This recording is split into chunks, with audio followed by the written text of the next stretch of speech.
What's up, guys? Welcome to another episode of the DJ Radio podcast. And today I had a great conversation with Aki, founder of dlcBTC. We discussed a lot of topics, including the future of Bitcoin DeFi, what is dlcBTC, and the challenges that founders face in the industry. What's the lessons you learned as a second time founder? And let's go to the show.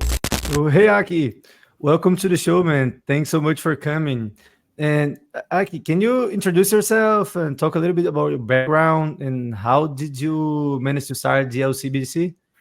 Yeah. Thanks for having me. I was just mentioning before the show, I'm actually turning 40 next year. So I'm a little older than I look, but basically I started writing code when I was a kid. So I have been writing code for almost 30 years. I've coded in 14 languages like Go, Scala, front end, back end, machine learning, you name it. I also, at age 15, I went to a community college, did a computer science degree instead of high school. Then I did a business degree at Michigan. Then I was a management consultant, private equity intern. Then I was at a VC fund in Boston in 2011, where I was looking at AI, machine learning, big data back 13 years ago, big data. And the founder of the fund was basically like, hey, you should probably start some startups, get some experience, come back to venture later. So I worked for another startup for 2 years, a distributed database company for 2 years. I actually learned about Bitcoin in 2011. I just didn't focus on it then, unfortunately. And then I started an AI company in 2013, where I invented a way to use machine learning to optimize articles for Google search. For SEO. I ended up raising 15 million and building that company out over 8 years. That actually just got acquired 2 weeks ago by a company called SiteImprove. But anyway, I had one exit from there.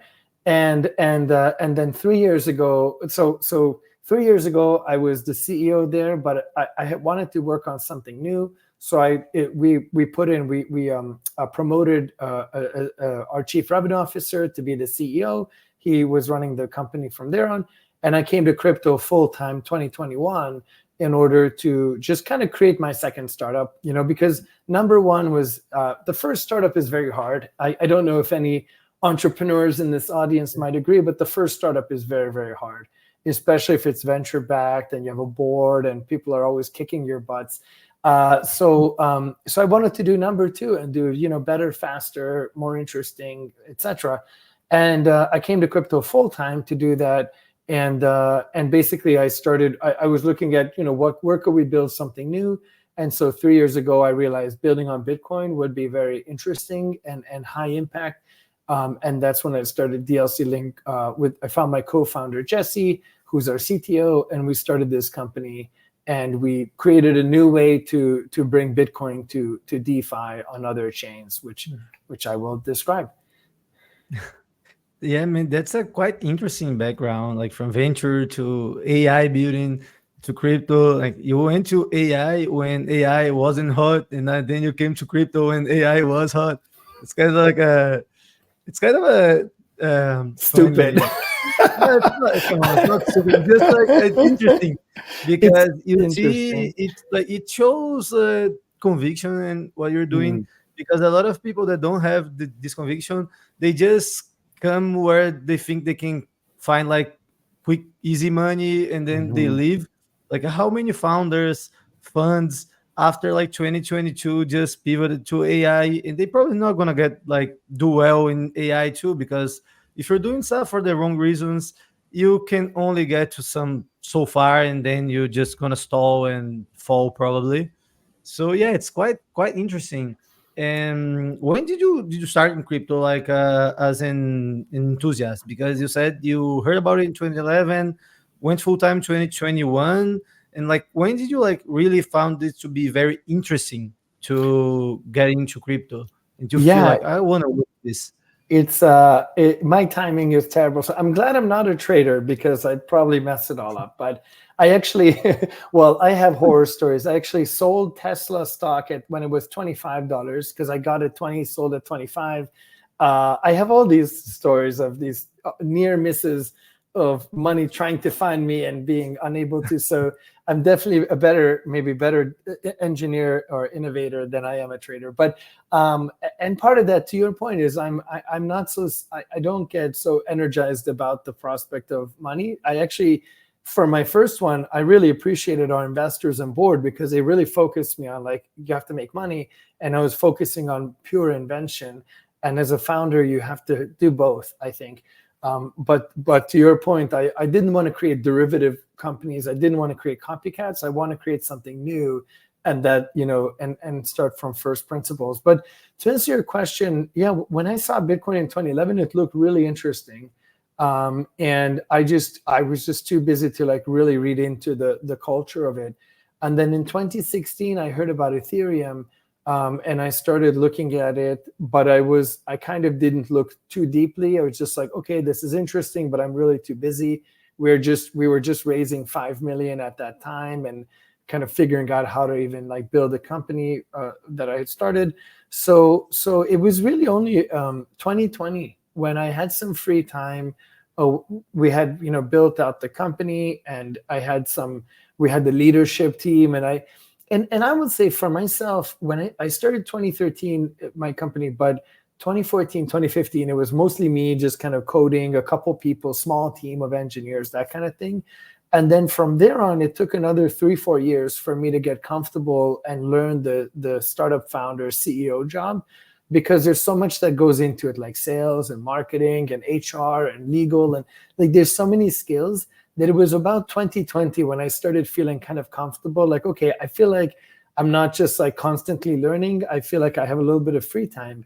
And I started looking into like DeFi and stuff. And I'm like, wow, whatever this thing is, it's very deep and very interesting. And there's like philosophies, and it's everything, all these cultures. And so I started getting into it then. And so when I was leaving Market Muse, I decided actually to leave in 2020. And then I was thinking of, okay, well, what should I work on? And it was like, oh, well, here's crypto. I don't know. I'm not a cryptographer. I didn't know much about how it actually works. But, I started watching courseware. And actually, it was the MIT Open courseware on mostly covering, I think it's just on Bitcoin, actually. It doesn't cover ETH. But it's this MIT course on Bitcoin. And I started watching it. And it's taught by this guy, Taj Trija. And it's just very technical. And I was just hooked. And then a few months later, a friend of mine told me about DLCs, discrete log contracts. And turns out that was something that Taj invented 6 years ago. And so I'm like, okay, well, this is interesting. And that's why I started the company, to figure out what to do with DLCs, because there were some teams kind of building on it, but they were Bitcoin only. I'm like, that didn't seem like exactly great. And then we connected with a guy who was at Chainlink, and like, Chainlink has oracles and DLCs have oracles. I wonder if you could have a Bitcoin Chainlink thing.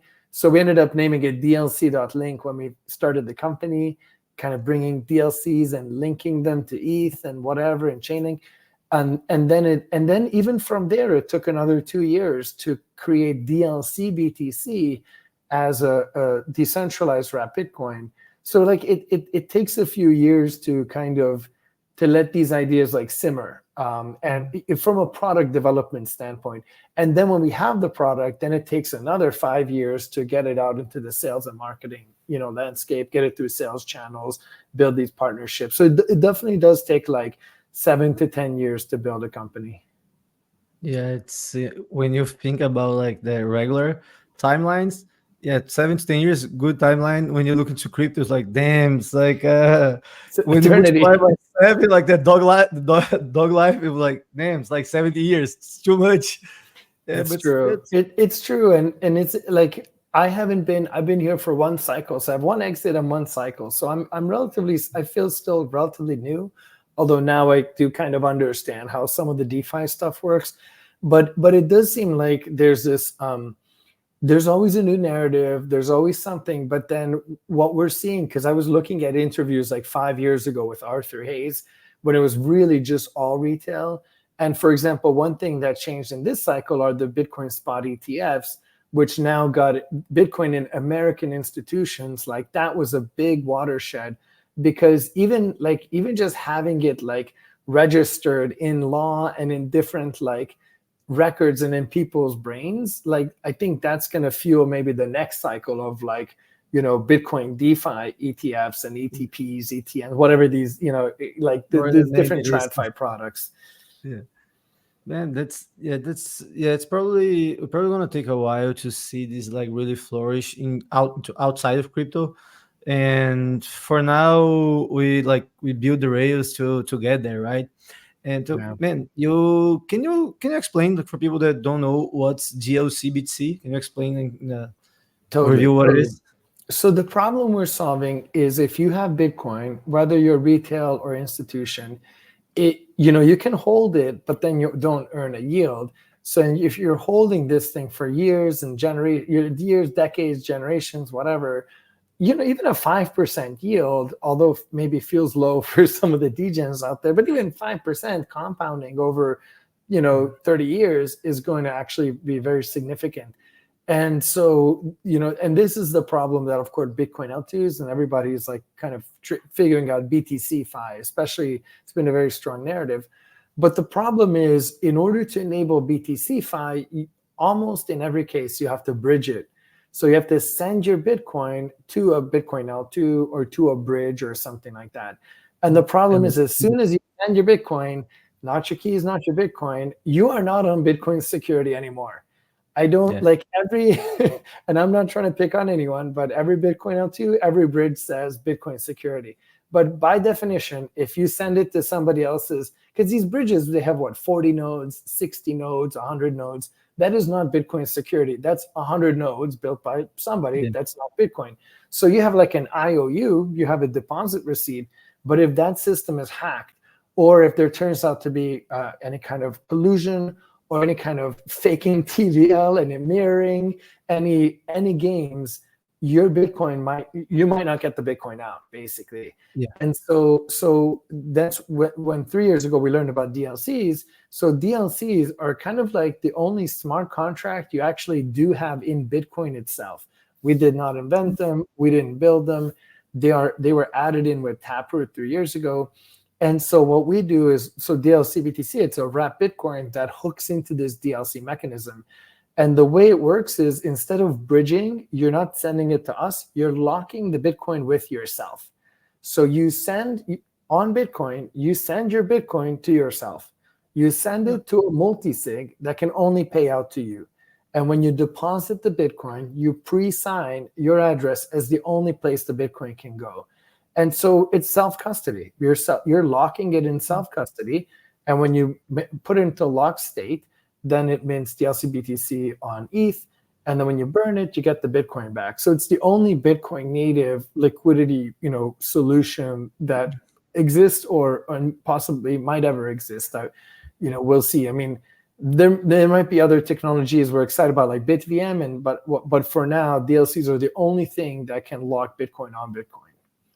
Oh, cool. So as you said, I can lock it by myself and then like bridge to it and like then burn to get my BTC back.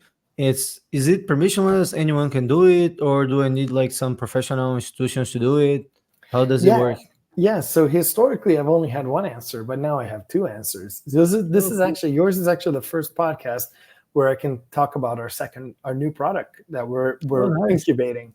Some alpha here. So we got some alpha, yay. Usually I tell people my alpha is that DLCs were invented 6 years ago and it's been in there for 3 years. So usually it's not very exciting alpha, but here I have some new alpha. So historically, we've built the dlcBTC and using something called the merchant network, which are basically that institutions can mint it. So historically, only institutions have been able to mint dlcBTC. And so we onboard these institutions. They then lock the Bitcoin with themselves, and they can create dlcBTC that they resell on exchanges. And that model, actually, we did not invent it. WBTC has a merchant model. So does FBTC. So you can only swap for these. You cannot mint. Yeah. Now we're working on a second product called One-Click Yield. It's not on our website yet, but basically it's the ability for it's the ability for retail to stake Bitcoin to DeFi strategies directly. And in that system, retail is staking Bitcoin, locking Bitcoin with themselves. making dlcBTC, which goes right into DeFi strategies, like restaking, like symbiotic, Karak, that kind of thing, to earn a yield. So that's the new thing we're building. So I connect in the front end, like my Bitcoin wallet and my EVM wallet, and I lock in my Bitcoin wallet, and I get like a receipt, the IOU in my EVM wallet. It's gonna work like that. For one-click yield, it's even simpler. You don't need an EVM wallet. You just have a Bitcoin wallet, and you have like these vaults. You have these strategies, and like for example, I'll just say one I was looking at today is Swell. Swell has a LRT. They can a restaking layer. They can take WBTC and earn a yield on it, something like 3-4% when it's live.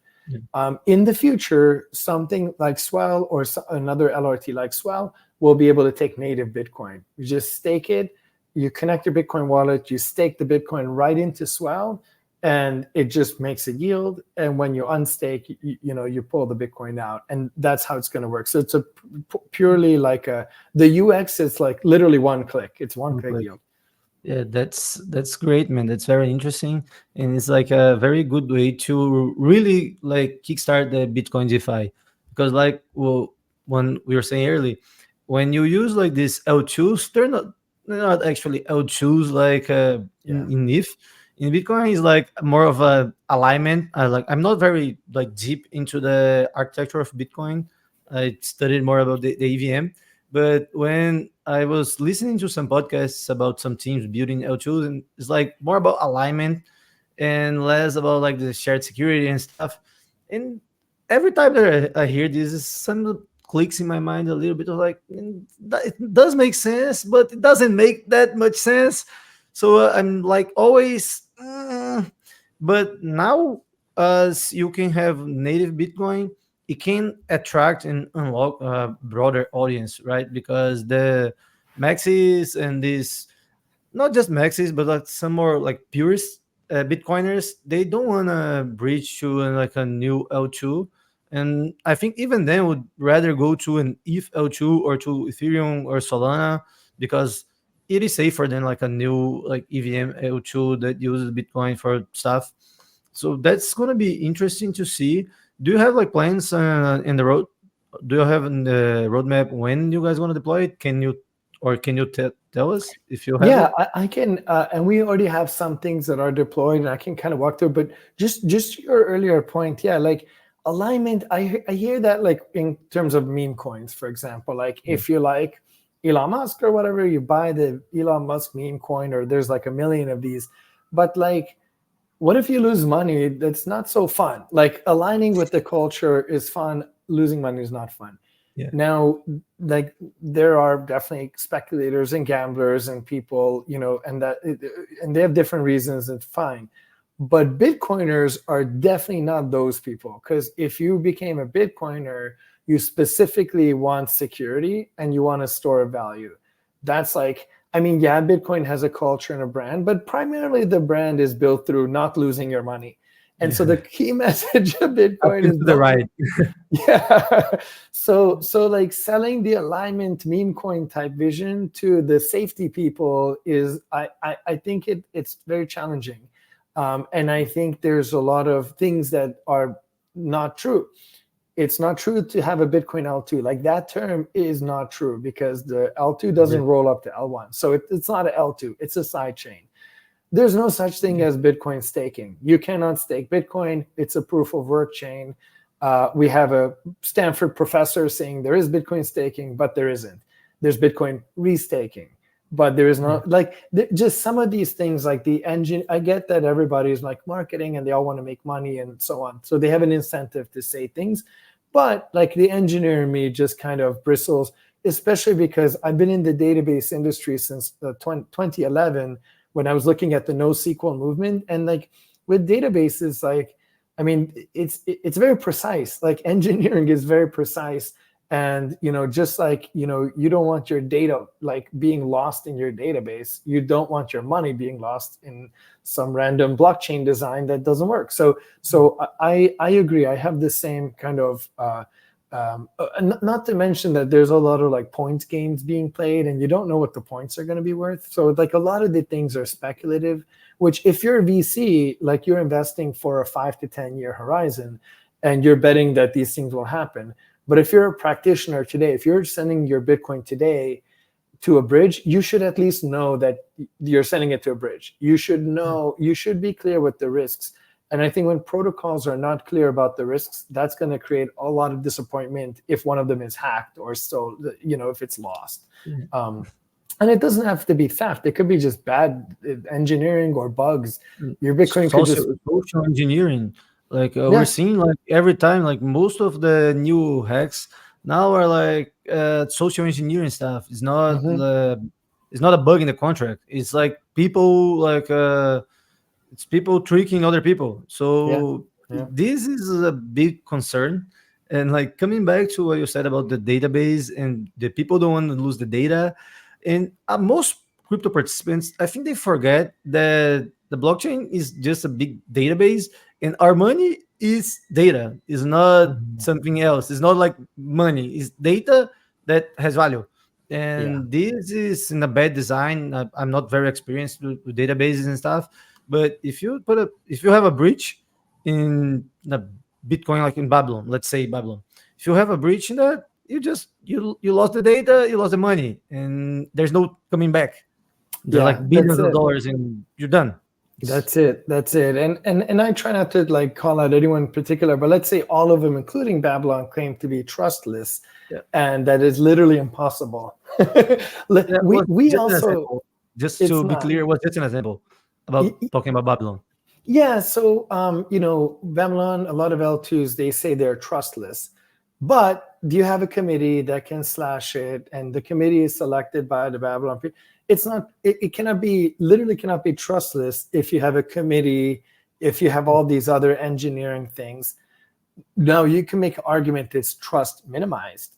That's what we also say. And to be fair, 3 years ago when I was starting out, I said DLCs are trustless. And in like, DLCs might be, but dlcBTC is not trustless. But we will argue that it's trust minimized because you lock the Bitcoin with yourself, it cannot be stolen. So dlcBTC is theft proof. It is the only protocol that's theft proof, but it is not trustless. It is trust minimized. So anyway, just some of these things end up maybe for retail, like they might not notice, but especially for institutions that want to put in hundreds of millions at play, they definitely it doesn't help if they have to kind of sort through like false claims. That's all I'm saying. So I think as the space matures, we're going to get a little more people following some standard conventions. Anyway, anyone who's building on crypto or Bitcoin, I appreciate that they're doing it because it all contributes to bigger whole. I am afraid we're going to see some Bitcoin L2 hacks and some terrible user experiences, and I think that's going to kind of dampen the excitement. But it'll work out. It happened. It happened on the like primary smart contract change. It happened on ETH in 2016 with the DAO hack, and it happens with the protocols a lot. Especially like now we don't have that much anymore. Like bad code, bugging code, something. Sometimes you see some weird stuff. I'm not gonna mention it, but I saw some weird stuff recently with Bitcoin Bitcoin DeFi protocol. It was just like a bizarre mistake. It's ridiculous. And we still see something like that. But Bitcoin, everything being built in Bitcoin is young. So gonna find like bugs, gonna find like flaws, and it's normal. That's how you can say like better than me is how engineering works, right? Yeah, it's just I would say the intent of the team, the intent of the founders and the team and the marketing team. If you see a lot of claims that are clearly not, cannot be true, then you do get a little bit disillusioned, right? And I think especially claims made to Bitcoin holders, because Bitcoin holders historically, I mean, many of them many years before I did, but they're the ones who like avoid the casino thing. You know, they don't like the casino. And so now the casinos come to them asking for their Bitcoin. You know, so anyway, yes, so we've been building for 3 years. We've definitely been on the slow development path. It took 1.5 years just to build the DLC technology out, which had only been in like a prototype phase before. So we had to build it into production. Then we had to start building it into different wallets and custodians. So we started with Ledger Live. Now we're on Fortify. And then I'm excited to tell you guys that soon we will be supported in BitGo, Fireblocks, Anchorage, and Copper. Cool. That should happen. Most of that should happen by the end of Q1. So over the next 3 to 5 months, we will be able to be there. And that's critical because institutions need Fireblocks and BitGo to mint from. So we will be finally supported. Then next year, that will unlock a lot of institutions. Right now, we are live on Arbitrum, Ethereum, and Base, and Optimism. But we only have 3 million liquidity on Arbitrum, so we're still quite early. But once these institutions are able to mint, then we're going to see a lot more increase in TVL. We've also implemented chaining proof of reserve, chaining CCIP, chain analysis for KYT. Like we kind of built a lot of the hard stuff out. So we're waiting on the custodian side. And then in the meantime, we've started prototyping this new one-click yield product.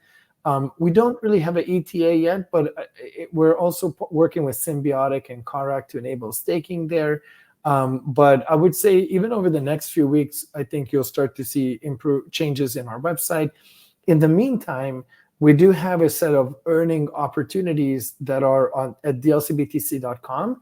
We have a tab called Earn, and you can go and see like different APYs. And you can swap in. We have a partnership with Garden Finance, Garden.finance. So you can actually swap Bitcoin from L1 into dlcBTC on Arbitrum through Garden and put it into these strategies. Or you can swap any ERC20 like ETH or USDC. You can swap directly on Arbitrum through Curve or through an aggregator. So we're kind of building out, but I think our moment has not quite arrived yet. I think Q1, Q2 will be quite exciting. And then also next year at some point, we have a DLC foundation that will be launching a DLC token, which you can also earn rewards with. So I think I would say next Q2 is probably going to be when we're going to be very visible. There's some alpha here for the listeners. And I went through the page yesterday. I saw some juicy yields on Enzyme, like 32%. I think APR. The thing is that so we have like a little catalog of yield opportunities. Not all of them are DeFi. Some of them are enabled through partners, but you can actually get pretty good yields if you take more risk, if you do a more leveraged position. If you do covered calls, but set the strike price to get you can get 10 to, we've even seen 35% APY on Bitcoin, but you're taking more risk there. So we have both. We're trying to fill up our catalog with both regulated, regulated 5% kind of vanilla stuff, and then also the more like 10 to 25% strategies. But you'll see more. And then also we offer points. So unlike WBTC or CBBTC, we have points. If you're holding dlcBTC, you earn 1x points. If you're using it as collateral, you earn 5x points. And we're in process of listing and Compound, Aave, Morpho, like all the places. So I think we still have some work ahead of us on all of this, but we're making good progress. And once some of these larger institutional mints come in, you're going to see the TVL shoot up quite a bit. Yeah, I think when you guys get into Aave and Compound, probably like the people you're going to see this is like, if Aave takes it, if like I think they terminated the contract is Gauntlet. But anyways, if they can deposit in Aave, if Aave trusts them, I can trust them too. Yes. Because this business model is like it's hard to get trust from people, right? When you're starting bootstrapping network effects, and you see like the juggernaut like WBTC, and they had like this thing with the BitGo Global with Justin Sun involved, and people started panicking, and a lot of like weird things happening, and just because like one post, people just, all right, let's take a step back and let's evaluate. So it's a very, yeah, it's a very like blindy and network effects game. And for the WBTC model is like not very like lucrative. Like I think they had like 10 million in revenue for like the whole life, of 10 billion TVL for years. And how do you guys are doing this in differently? How do you guys pretend to like make revenue for DLC? Yeah. So we actually have this similar revenue model to WBTC. When our institutions, when our merchants mint and burn, we take a fee. Our fees are cheaper than WBTC, significantly cheaper, because WBTC, they also have to pay for the custody with BitGo. So BitGo has actual costs of holding all that Bitcoin, and they also have insurance, deposit insurance in case it's stolen. There's some payouts, stuff like that, or in case it's lost or something happens to it. In our system, we don't have custody of your Bitcoin. Your Bitcoin is yours, so we don't touch it. We can't touch it. It comes to us. So that also means we don't have deposit vault stuff. We don't have insurance because we don't have nothing to insure. So it's a cleaner, more cost-effective model. And so we save money. Our costs are lower, so we pass the savings on to our customers. So we take mint and burn fees. And then when we build out our staking product, then we'll take a commission on the staking yield, which is standard in the industry as well. So we're basically like the native Bitcoin liquidity layer on anything, connecting it to DeFi anywhere. Cool. So yeah, so you get one more revenue stream at least with like the staking yield. And yeah, definitely. This can help a lot, because when you keeps like static to one thing, sometimes you kind of can be put in a corner or something like that. So that's and like a lot of crypto projects, and I'm not saying this is a bad thing, but a lot of them rely on the token going up. And in our system, we rely on sales. We sell deals into customers, institutions, protocols. They are customers. They pay us when they use our software. It's a pretty regular business, which it's a little more dependable, recurring revenue, like that whole kind of thing. Oh yeah, that's why I ask it, because a lot of projects in crypto promising like good projects, they don't have like a clear path to become sustainable. So one day this will become a problem. I don't know why these reactions keep popping up. Oh yeah, that comes from your MacBook. There's a setting they added.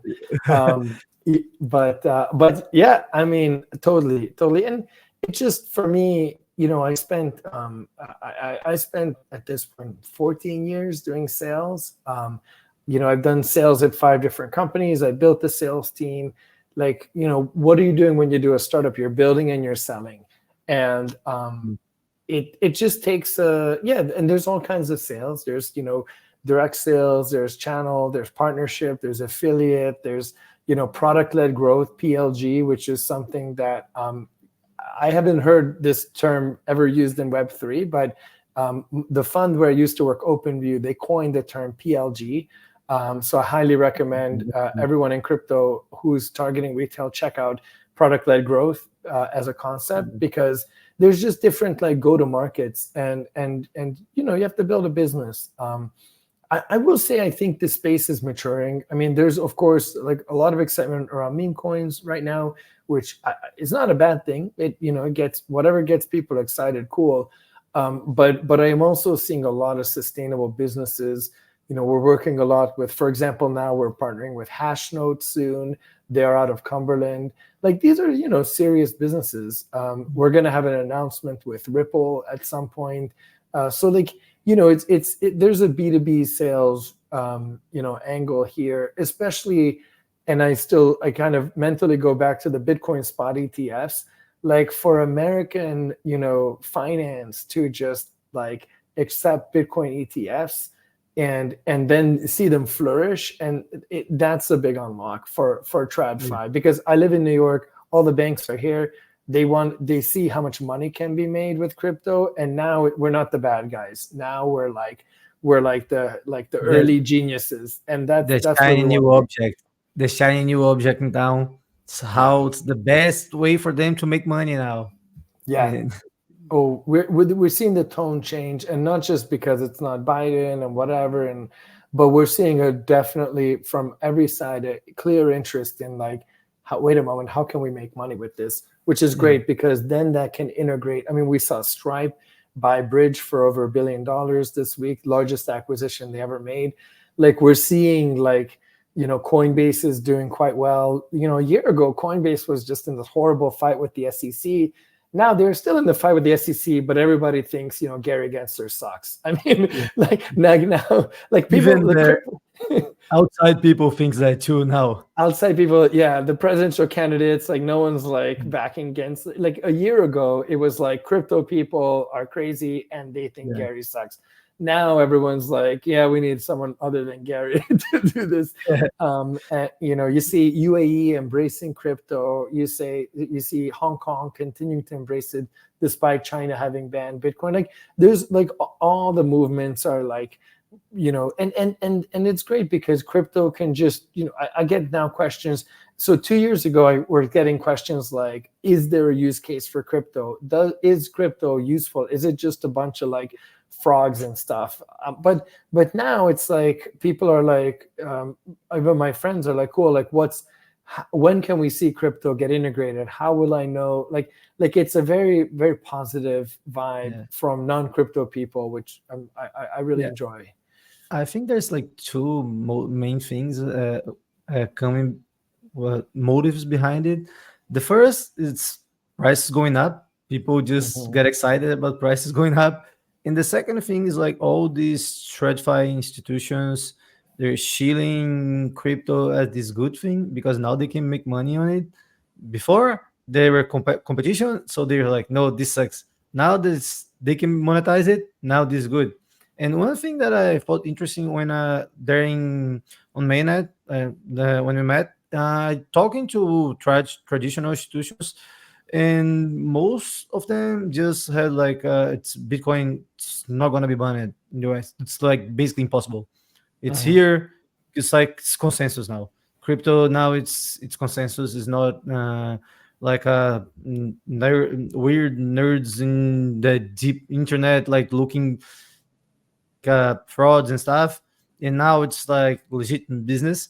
And like I think the other thing that hurt us a lot was the SBF stuff with the FTX. I think we're starting to clear this status that he puts it in the industry like 2 years ago. We're starting to get like get behind it. I don't know if you have the same feeling, but I think people start like now as all right, this guy was one guy. He wasn't the industry wasn't all like that, and now we can move on. Yeah, definitely. The amount of like grift that happened there will not happen again because he literally had no reserves. There was literally like nothing. It was all just like on air. And we're still now we're seeing like I'm seeing a lot of mirroring. I'm seeing a lot of like let's say you take $1 and you loop it in 4 different things, and now you have $4 notionally, which is like you still just have $1. Like, okay, guys, like calm down. It's like you see a lot of like copying of TVL, but like, hey, you know what? At least you had $1 there, so like it's better. We partner with Chainlink Proof of Reserves. They're a great product, great company. It's not a very complicated product. It just checks that the reserves are there. So you're seeing a lot more appreciation. I just had an interesting back and forth with DeFi Llama. They're like changing their classification of wrapped Bitcoins to kind of more accurately reflect how much actual Bitcoin is underlying there. And so, even, I mean, look at this Justin Sun thing with WBTC. This has been, we didn't, 3 years ago, we didn't expect WBTC to ever contemplate something like this, much less they committed to it. And, you can argue whether like the risk is, how high the risk is, but everybody will agree there's some risk. I mean, definitely it's not just Bitcoin anymore. Now it's like BitGlobal, but like the reaction has been great because people like the reaction that people are reacting so strongly I think that's evidence that people take this stuff seriously. And like whether there's as much risk or not, maybe we can debate it. I certainly believe there is some risk because of the people involved, although who allegedly have like rugged a bunch of stuff. So like I'm not a forensic researcher. I cannot say he definitely rugged it, but I mean, seems like it. I don't know. It seems like there's something there. So I don't know, but the how sensitive people are to this kind of minting from thin air, like this is good. This is the kind of diligence that we need, and then we can investigate it. And so I reached out to some journalists, and I'm like, someone should do like an expose on Justin Sun. Like, who is he? What's his back? What are these allegations? Like, let's do some deep dives into this, because like investigative journalism is gonna really kind of explain that story. But like, it's so cool because years ago, when people might have thought the same for SBF, like none of that happened, and now I think the audience would be quite receptive. So I think we're maturing as an industry. Yeah, for sure. Yeah, we're for sure going in the right path. Slowly, but we're going there. And then coming back a little bit to dlcBTC, we talked a lot about security and stuff. And what are like the main risks with dlcBTC now and like in the future with the yield stuff? Yeah, it's a great question. I mean, the one risk is, so any synthetic asset like dlcBTC, any wrapped Bitcoin will have more risks than Bitcoin. So, obviously you're making a decision that the reward of the 5 to 10%, whatever, outweighs the risk, but you have smart contract risk, for example. So I would say there's 2 buckets of risk with us, maybe 3 buckets of risk. One bucket of risk is smart contract risk. Our smart contracts are pretty simple, but always possible to make a mistake or some error, there's always that risk. Plus, more importantly, like where you put the dlcBTC, if you put it into Aave or you put it into Symbiotic, Swell, whatever, there are risks from those systems. And if there's a hack in the system, your dlcBTC is gone, like then, that's going to obviously then you've lost value. So that's one bucket of risk that you can assess. The other bucket of risk has to do with the merchants themselves. Actually, so maybe one more, which is kind of related to that. We have a set of attesters. These are relays that are relaying the signal. We have 15. They each use a Bitcoin private key to pass a message between Bitcoin and ETH, because obviously these 2 chains don't talk to each other. So we have this network. The attesters cannot receive Bitcoin. They don't take custody, but they publish these messages. If the attesters collude, they cannot steal the Bitcoin, but they can censor the unlock, so they can do a ransom attack on the merchants, on the depositors. In order to reduce that risk, we brought on only the largest node operators like Everstake, Nethermind, Hashkey, P2P, like only the big guys, because they have the most reputation. They would be losing, and they cannot steal. They can only ransom attack. So it would take a significant amount of collusion to have 10 of 15, collude. But anyway, they could block the unlock. That's the main risk that we add, which we feel is, and then we have further things that reduce the risk, but that's a bucket of risk. Yes. Before we go to the note about the risk, I just want to get a question on this topic. Like you said, if I lock the BTC, only I can redeem it. So if somebody hacks it on Aave and they have the dlcBTC, so can you guys do you have the ability to freeze it, or can the guy redeem in some way, or he's stuck with the DLC, the wound dlcBTC, the stamped one? I missed the word. But yeah, it's a great question. We have chain analysis for KYT. So every Bitcoin that goes in is KYT'd, and every dlcBTC that goes out or is burned. So stolen or sanctioned dlcBTC cannot come back out using chain analysis model. I think they look at 3 hops. So is there a way it could be like laundered and come back? Maybe if someone can fool chain analysis, I'm not sure, but we picked Chainalysis because they seem to be quite good at this stuff. But yeah, stolen dlcBTC or sanctioned dlcBTC cannot come back out. We don't have the ability to freeze. We took that out, or we actually never added it in. So we cannot censor, so we cannot be pressured by government to freeze it. As our company evolves, like I'm not sure how Circle does it with USDC. I know a little bit, but I don't know the full architecture. Obviously, we're gonna follow best practices, but we kept it simple. We cannot freeze it. The actual risk comes more from the other type of risk comes from the merchants. So if a merchant goes bankrupt, the Bitcoin is not lost, but they cannot process a redemption during that time while they're bankrupt, and the token depegs. Basically, it's better than the USDC. When we had SVB, which did not have the reserves, so the cash was not there, and USDC depegged pretty significantly. That was a significant depeg.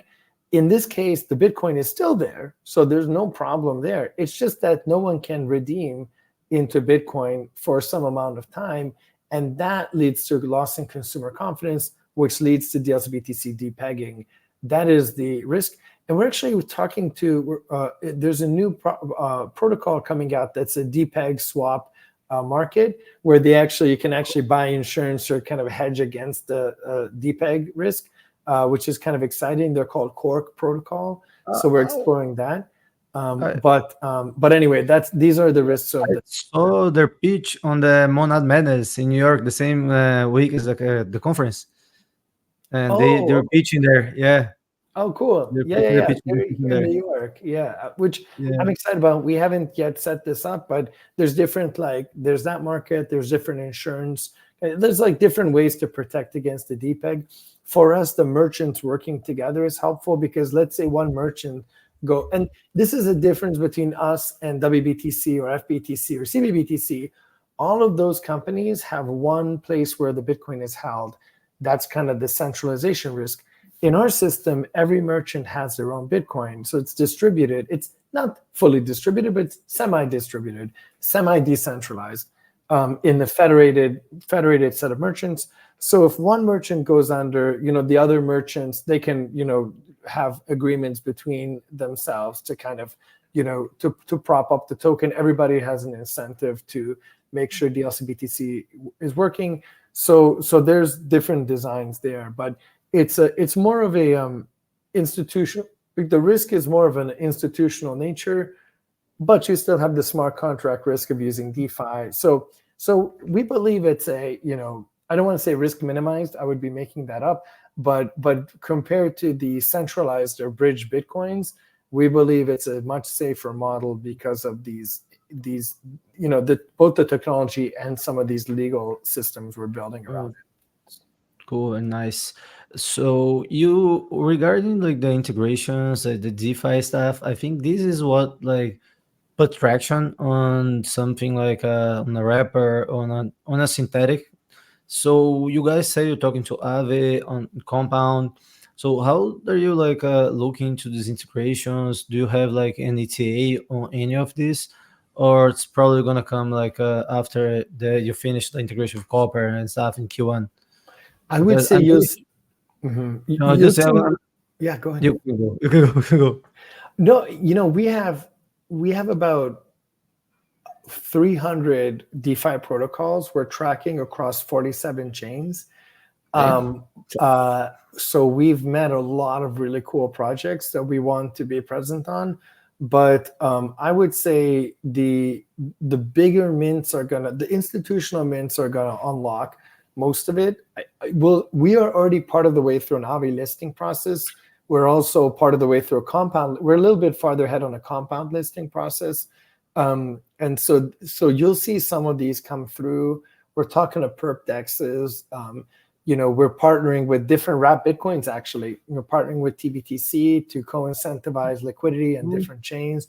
Partnering and talking to FBTC, WBTC, CBBTC. So we definitely have a large partnership interest. But at the end of the day, a lot of it comes down to where's the beef, the TVL.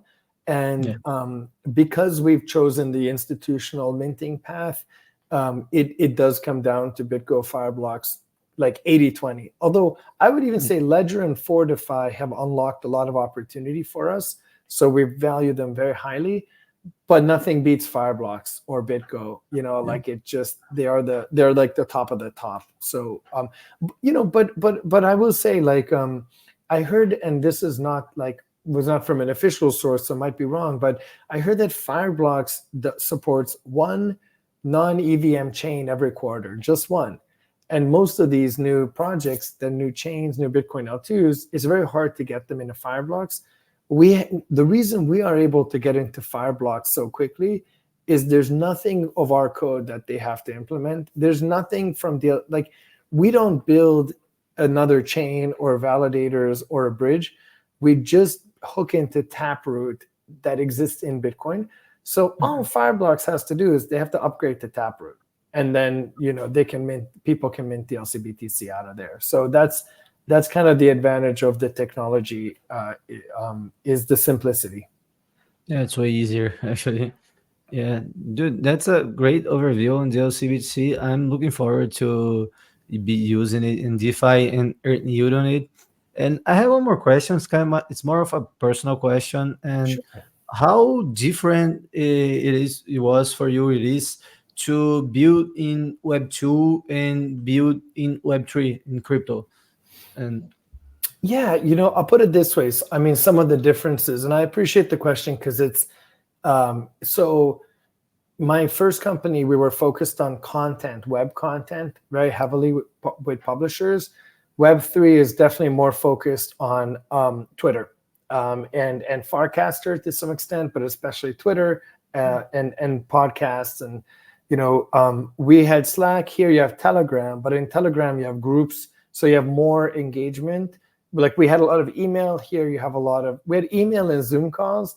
Here you have a lot of Telegram. So that was a difference. But I would say the biggest difference are the time zones is one thing, because we work with people in different time zones in my first one. Here we work with more people in Asia, which is great. And then the conference travel, that's the hard one. That is the hard one because of jet lag. That is the one that hurts the most, because we would have a presence at 3-4 conferences every year, but they were mostly in America or Canada. But here, we're trying to like bounce back between Asia every month or every 2 months. So I think that's the one that I've always loved travel, so I like it, but the jet lag hurts. Yeah, I like travel too, but when it's too much, it's like, yeah, all right, need to take a break. Cannot travel anymore. It's just like at least 3 months at home, please. Yeah, I would take 3 weeks at home at this point. 3 continuous weeks of doing nothing, I would take it. It's become a little bit, but look, I'm thankful because we're launching, we're building stuff. We want to get out there. We want to move fast. So I'm probably a dopamine addict or whatever. For someone like me, this is great. The stimuli is great. I'll probably miss it. But I would also love to build the company out and just have take a month off. My honeymoon's coming up next year. I just got married. Honeymoon next year. We'll go to Australia. We'll do 3 weeks there. I'll definitely be working during that time. But on the other hand, I also get nervous if I've been away from the company for 3 days. I get nervous. So there's some sort of balance. The only thing I would change, if someone could invent a pill for jet lag, or if anyone knows of a pill for jet lag or anything like that, please DM me, because it's just the jet lag itself that I'd like to cut out. Man, congratulations on your wedding, man. Congrats. Thank you. And yeah, and congrats to her too. Congrats Thank you. to your wife too. And yeah, the jet lag is awful. And yeah, when I mean staying home is more like I work at home, so my office is my house. It's I need to just sit down in the office and work and in peace. And yeah, and the volatility in the markets, does it affects way more than when you're doing Web2 work, or not that much for you? Yeah, so the volatility didn't really affect us that much. I love when people make projections of like Q4 will be good or bad, or next year we're going to see this or that. It's like we don't know that. If we knew that, we'd probably be trading and be billionaires. So there's a and I love also the projections of like in 5 years, like something that's going to happen soon happens in 6 months. Something that is happening later or we don't know in 5 years. It's like we don't actually know. It could be 40 years. Like the crypto could literally take 40 years to get to the full. We have no idea. But no, the volatility didn't affect us too much, except in the SBF case. That February, our whole fundraising market just fell out, and that was a problem. That was hard. I have been through like hard times before, both through my last startup and personally as an immigrant coming to the US in '91. So like we got through it. But it was like that was challenging. Yeah, I hope that doesn't happen again. But otherwise. Otherwise, the volatility drives interest. So whether it's good news or bad news, it drives engagement. Yeah, I think it helps with the network effect and speed everything up. Yeah. All right. Awesome. Yeah, so man, it's a great conversation. I think we could do this like the whole day. Totally. And before we wrap, I always ask two questions at the end of the episode. So the first one is, how could you describe your protocol dlcBTC in one sentence? It's a decentralized wrap Bitcoin. Cool. Good. Effective. And the other ones, I always ask for alpha to the audience. It doesn't need to be alpha regarding the protocol. You already shared a lot about the points and the incentives, the yield, the new product. But like it can be about anything, about building, about like life in general, anything that you want to share, like that people could like improve their work in anything. Yeah, I think the biggest thing that I learned about being a startup founder is the emotional side of it, because it's very like ups and downs, and you get happy, you get sad, you feel a lot. So I actually shared alpha before the show. I will reshare it. One thing my wife and I love to do is we love to go to float tanks, like isolation tanks, where you're just floating in the dark, and it's a chance to relax and kind of reflect for 1 hour. We go for 1 hour each time. They are now all over the world, so I highly recommend, if you're feeling overwhelmed, maybe take a walk, but if you want a more deep relaxed state, go to a float tank for 1 hour. And then the other thing that personally helped me in my life tremendously, this was a mentor who suggested it, is transcendental meditation, tm.org. It's a nonprofit. They teach it. There are many types of meditation, but TM is like a specific technique. It is 4 classes of 2 hours each. So in 8 hours, they will train you. It costs a few $100s, depending where you live. Maybe cheaper, maybe more, but I think it can be quite cheap actually. But it's a nonprofit, and that technique has changed my life. So transcendental meditation and float tanks, that made the difference for me. Yeah, some life alpha from Aki. All right, man. And where can people find out more about you and dlcBTC? Yeah, so dlcBTC.com, dlcBTC on Twitter, Aki Balogh on Twitter. Yeah, you'll find us there. I'm gonna leave the links in the description. All right, man. Thanks. Was a great conversation. Really enjoyed it. And do you have any final words? No, it's a pleasure. It's an honor for me to talk to you and talk to your base. It's the traders, it's the crypto enthusiasts that make this place great. So just thank you for listening. And please, if you have questions, follow-ups, please DM, comment, engage us. All right. Thanks, man. It was great. Let's see you around the world. See you.